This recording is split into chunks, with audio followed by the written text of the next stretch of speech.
As the Russian invasion intensifies in Ukraine, more than 2 million refugees have now fled the country, according to the United Nations.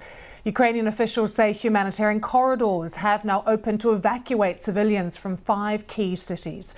So let's take a closer look now at Russia's proposed evacuation routes. They've been dismissed by Ukraine.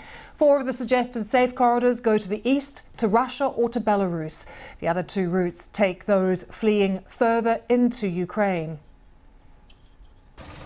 And these are pictures of civilians fleeing the northeastern city of Sumy. An airstrike there, we understand, has killed at least 21 people. President Zelensky saying a convoy has been sent towards the southern port city of Mariupol to rescue civilians who've been living without running water or power for almost a week. Let's take you straight to Lviv now in western Ukraine. We can join my colleague who is there, Yelda Hakim. Yelda.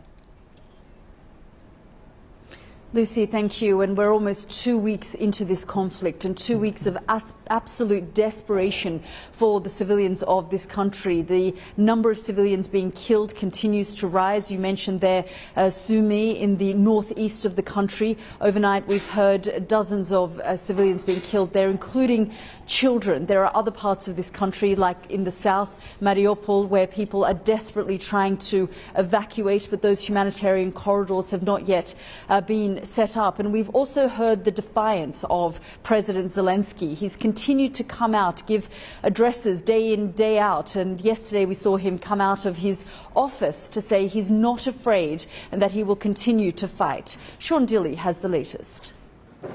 In large parts of Ukraine, the bombardment has been relentless. Civilians hoping to escape the danger have sought whatever shelter they can, as Russian shelling has prevented their escape. Many are hanging their hopes on a new agreement between Russia and Ukraine to create a new humanitarian corridor, which is now in place in the northeast city of Sumy, where 9 people reportedly died yesterday. The ceasefire, which is planned to last until 9 p.m. local time, will mean civilians will be able to travel 175 kilometres south to Poltava. Ukraine's president, though, says he's going nowhere. Right to life for everyone. That is what we are fighting for in Ukraine. Later, President Volodymyr Zelensky will plead directly to UK MPs at his request. In an historic first, Ukraine's head of state will be hosted inside the main Commons chamber by video link.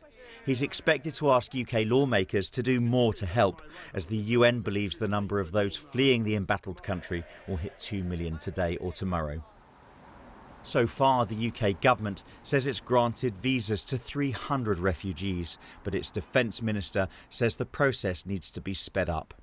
Fundamentally, the overall scheme is going to produce hundreds of thousands of Ukrainians in the United Kingdom, and I think that is a good thing to do. It's not the case that we're only allowing 300 people in. It is the case that the system is not being quick enough.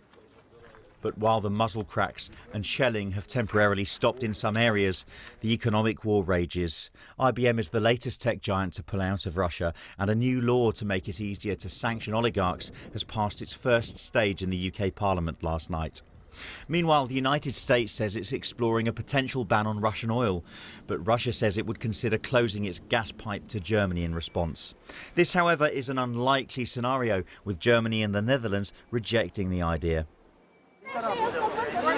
Today's agreement between the 2 countries to help more civilians escape through humanitarian corridors will surely be seen as a positive move. But the international community is holding its breath for a way forward as Ukraine and Russia meet for a 4th round of peace talks. Sean Dilley, BBC News.